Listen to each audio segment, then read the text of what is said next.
啡，B 套餐送饮料，C 套餐送蔬菜沙拉，D 套餐送水果沙拉，E 套餐送蛋花汤，ABCDE，你看你选哪一句？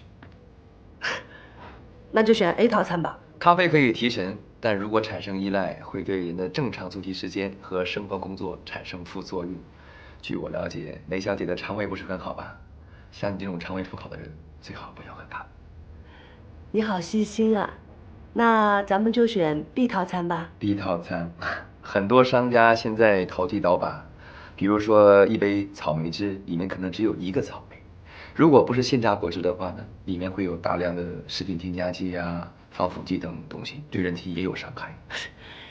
那照你这么说 ，C 和 D 也不能选了，因为水果和蔬菜的沙拉酱里面也有食品添加剂和防腐剂，所以说也是潜在的毒药。我只能选 E 套餐，对吗？雷小姐的逻辑推理性很强嘛，很适合做律师。哎，我觉得是你挖掘了我当律师的潜力，近朱者赤嘛。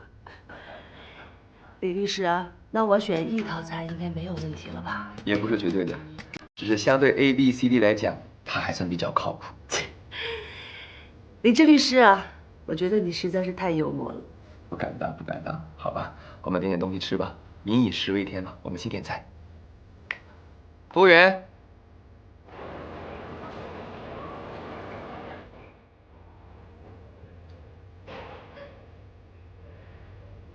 李志同志，我以前吧，以为你们律师这个行业的人都是一群挺呆板、挺严肃的人，今天我才发现，你们是一群挺有趣、挺幽默的人。其实表面上看起来越严肃的人，内心越狂热。是吗？哦，好死。来，为了狂热，干一杯。对，狂热干一杯。酒量不错嘛。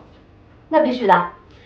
李志同志，嗯，你也看了我的通关法则，你认为你能顺利的通过以下的几关吗？我不敢保证，但我会尽力。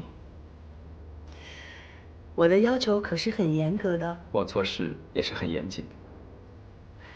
你有你的通关法则，我有我的恋爱法规。这是我花了1个星期整理的，请过吗？这么正式啊！当然，不要忘了，我是一名律师。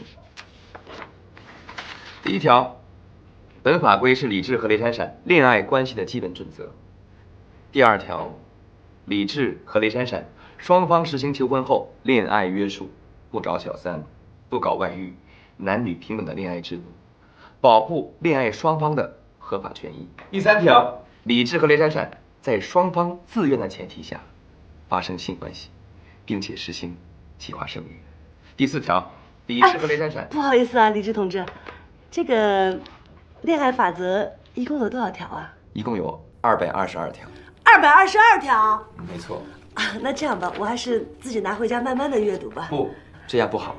我感觉，我想把最重要的1条念给你听，因为这才是我制定这部法则的最终的目的。第222条，李志和雷闪闪恋爱适婚期满，可到相关民政部门申请结婚，并按照法律程序依法办理结婚相关手续，领取结婚证，成为合法夫妻。怎么样，珊珊？你感觉我的恋爱法规怎么样？太神奇了。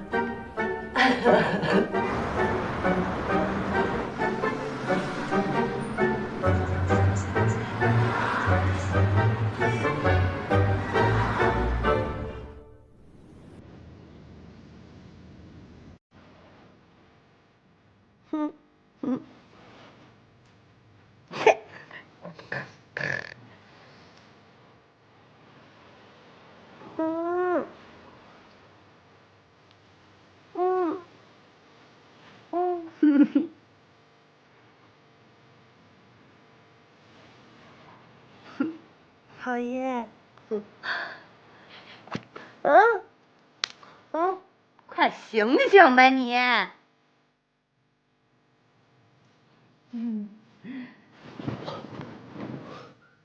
这俩干嘛呢？弟弟，昨晚是不是失声了？以走婚的名义滥情也是不道德的。你们俩谁先知道的？以我对你的了解，80%是你把人家给强奸了，还是你情我愿了？对。昨天你们是在什么时间、什么地方开的房？说好了先求婚再走婚，那个男的长得什么德行，我们俩都没见过，你就急着把自己献身了，你对得起我和冬眠吗？想反抗啊？要辩护啊？申诉总可以吧？给他个机会吧。我们不能放过一个坏人，也不能错杀一个好人。那你有什么问题就说出来吧。如果确实是觉得冤枉的话，你也是可以从轻发落。你们两个肮脏的灵魂，知道人家是干什么的吗？啊？不见人律师吗？那律师是干什么的？打官司。只说对了一半。人家律师是伸张正义、主持公道的，哪像你们这么下三滥、这么低俗、满脑子就是你死路。哪个闪闪，你就简简单单、清清白白的说说你们俩到底发生了什么吧？到底上没上床？我们两个只是清清白白的吃了一顿非常营养的晚餐，然后就开始漫谈法律，别的什么也没干。漫谈法律，就这点文化素养，还跟人家漫谈法律？怎么没听你跟我们漫谈过啊？跟你俩漫谈法律，那不是对牛弹琴吗？你俩除了会谈情说爱之外，还能干点什么呀？还会关心你。什么时候约我们跟他见一面啊？我们也想跟他漫谈法律。好吧，那就等哪天你们表现好的时候，我再帮你们约，跟他好好漫谈漫谈法律啊。现在就打电话。我的态度、心情，一切都非常。是，我们俩现在对学习法律的热情很高涨。你当人家跟你们似的，成天没事干呢。干什么？干嘛？打电话。别，我还没刷牙洗脸呢。刷牙洗脸，你这又不是视频电话，人家看不见你眼神。还怎么播了你？哦，喂。喂，闪闪。那个李律师你好，是这样的，我有2个闺蜜，她们俩现在特别想跟你漫谈一下法律。哎，不好意思啊，现在没时间，因为现在在跟当事人了解一个案子。我们改天再约好不好？啊，好的。OK。好的。哎，对了，闪闪，我把修订版的恋爱法规我又发给你，你有时间看一看，哪里还需要调整一些。啊，好的。OK，那我们改天再约。拜拜。这么快就约好了？人家正在审理案子呢，真讨厌，人家烦不烦人呢？哎，律师有时间。